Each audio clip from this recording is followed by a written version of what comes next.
हम पढ़ने जा रहे हैं एंजाइम। तो एंजाइम की सबसे पहले देखते हैं डेफिनेशन। एंजाइम की डेफिनेशन क्या है? तो ध्यान रखना, उच्च अणुभार वाले नाइट्रोजन युक्त जटिल कार्बनिक यौगिक जो शरीर में होने वाली जैव रासायनिक अभिक्रियाओं में उत्प्रेरक का काम करते हैं, उन्हें हम एंजाइम या जैव उत्प्रेरक कहते हैं। और ये ध्यान रखेंगे कि जितने भी एंजाइम होते हैं वो किसके बने होते हैं? प्रोटीन के।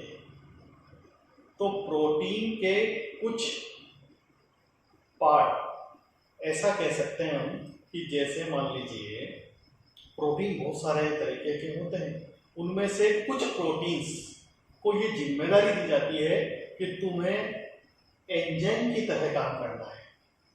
ओके, तो एंजाइम जो होते हैं वो बने किसके होते हैं? प्रोटीन के। जैसे अपन देखते हैं कि बहुत सारे लोग हैं हमारे यहाँ पर, पॉपुलेशन है। अब उस सारी की सारी पॉपुलेशन जो है, ऐसा तो नहीं है कि सभी डॉक्टर बन जाए या सभी पुलिस बन जाए। उनमें से कुछ लोग पुलिस बने और कुछ डॉक्टर बनने के लिए चले जाते हैं। तो है तो सभी इंसान, सभी मानव हैं, लेकिन उनमें से कुछ पुलिस का काम कर रहे हैं और कुछ डॉक्टर्स का काम कर रहे हैं। तो ऐसे ही एंजाइम भी हैं, सभी क्या प्रोटीन है, ठीक है। लेकिन कुछ ऐसे प्रोटीन जो किसी अभिक्रिया को उत्प्रेरित करने लग गए, तो उन्हें क्या नाम दिया गया? एंजाइम। तो आपसे पूछा जाए एंजाइम किसके बने होते हैं, तो आंसर है किसके बने होते हैं? प्रोटीन के बने होते हैं। ओके, और एंजाइमों द्वारा जो अभिक्रिया संपन्न करवाई जाती है वह अभिक्रिया एंजाइम उत्प्रेरित अभिक्रिया कहलाती है, जिसे हम एंजाइम उत्प्रेरण कह सकते हैं। ओके, तो ये हमने एंजाइम्स के बारे में कुछ बात पढ़ी। अब हम बात करते हैं एंजाइमों द्वारा वे अभिक्रियाएं जो संपन्न कराई जाती है। जैसे मान लीजिए अपन एक एग्जांपल लेते हैं कि विभिन्न प्रकार के एंजाइम क्या क्या काम करते हैं। तो देखो, ये है हमारा स्टार्च। ओके, स्टार्च का हमने कराया जल अपघटन, यानी जल से रिएक्शन किसकी उपस्थिति में कराई? डायस्टेस। ये एक एंजाइम है। तो इस डायस्टेस एंजाइम की उपस्थिति में स्टार्च जो है अल्टीमेटली किस में बदल जाता है? माल्टोज में। तो स्टार्च को माल्टोज में बदलने वाला एंजाइम कौन सा है? तो आंसर होगा आपका डायस्टेस। ओके, अब बात करते हैं हम कि ये जो डायस्टेज है, ये तो स्टार्च को किसमें बदल रहा है? माल्टोज में। अब बात करते हैं हम कि माल्टोज जो है उसको ग्लूकोज में बदलना है, ठीक है। तो माल्टोज लिख देता हूं मैं, C12H22O11, और इसको बदलना है ग्लूकोज में C6H12O6। तो यहां पर माल्टेज एंजाइम यूज किया जाएगा, यानी माल्टेज एंजाइम की प्रेजेंस में माल्टोज जो है वो किस में बदलता है? ग्लूकोज में। ओके, फिर ग्लूकोज जो है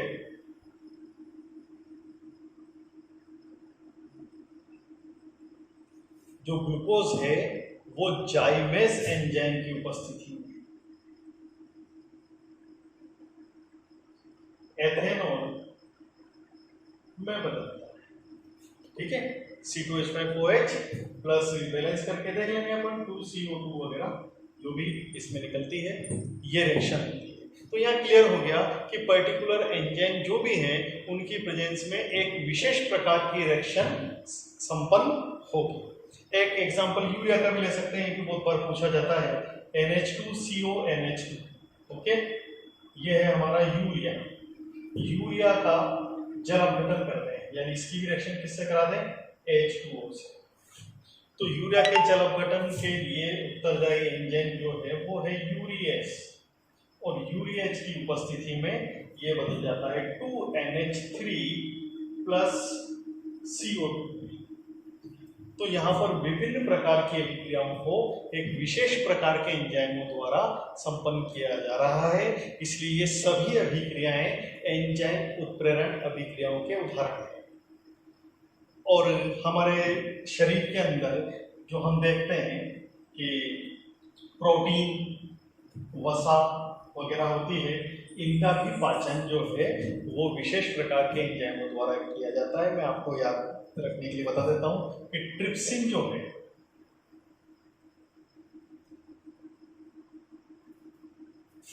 ना, ट्रिप्सिन जो आपके एंजाइम है वो क्या करता है, प्रोटीन का पाचन करता है।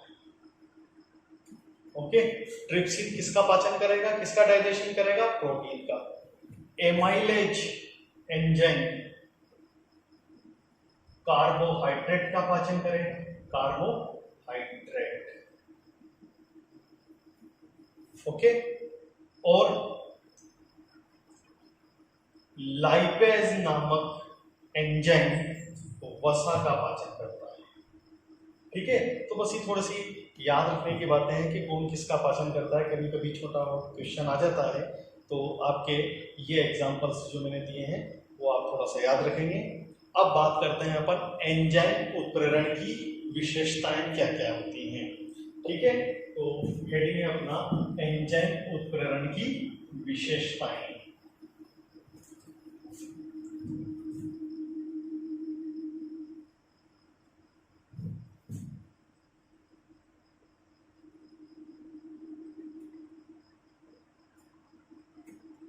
एंजाइम उत्प्रेरण की विशेषता, तो इस विशेषता में सबसे पहला पॉइंट है सर्वोत्तम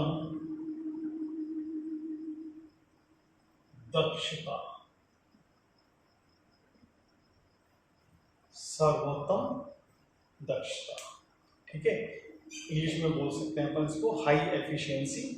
तो सबसे पहली चीज में सर्वोत्तम दक्षता में हम क्या कहेंगे कि एंजाइम की उपस्थिति अभिक्रिया की सक्रियण ऊर्जा को क्या कर देती है, कम कर देती है, और इसीलिए एंजाइम उत्प्रेरित अभिक्रियाएं तेजी से संपन्न हो जाती हैं। ओके, कौन सी ऊर्जा, अभिक्रिया की सक्रियण ऊर्जा को कौन कम कर देता है, एंजाइम, और इसलिए अभिक्रिया तेजी से संपन्न हो जाती है।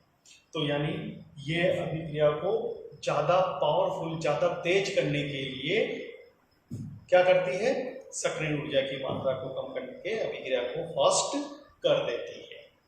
सेकंड है उच्च विशिष्ट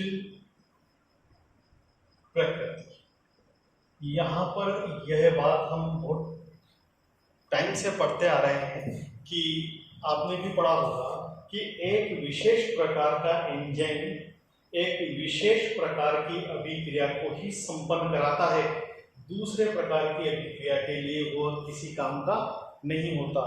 जिस प्रकार से एक ताले में उसकी स्वयं की ही चाबी लगती है, यानी एक ताला उसकी ही चाबी से खुलता है, उसी प्रकार से एक एंजाइम एक विशेष प्रकार की अभिक्रिया को ही संपन्न कराता है।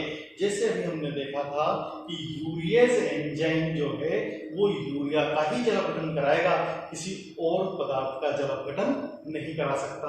अगर हम चाहें कि स्टार्च का जल अपघटन यूरियस की एंजाइम में करा दें तो नहीं होगा। ठीक है, स्टार्च का जल अपघटन अगर होना है तो वह किसकी उपस्थिति में होता है, डायस्टेरेस की उपस्थिति में, वहां यूरियस काम नहीं करेगा।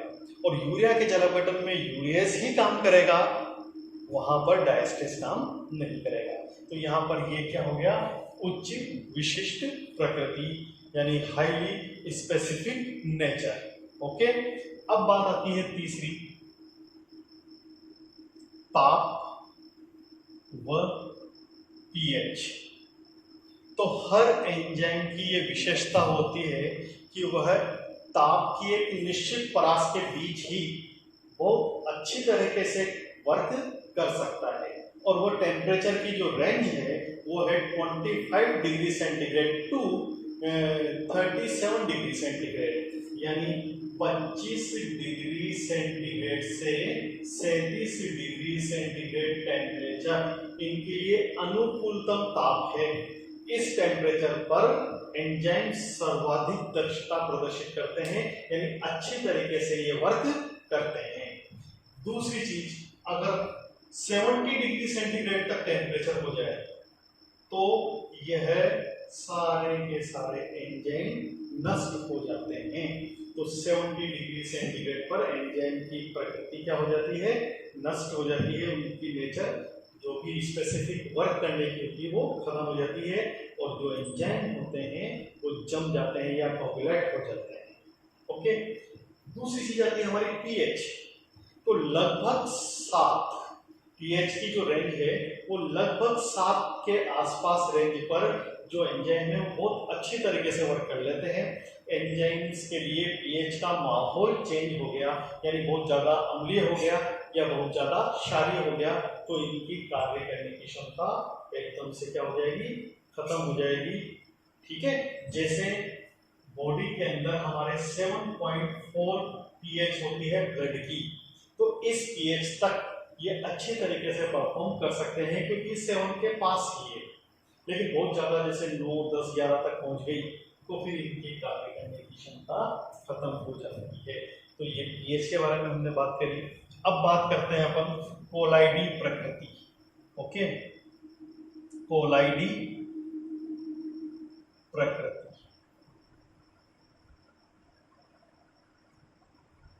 यानी कोलाइडल नेचर।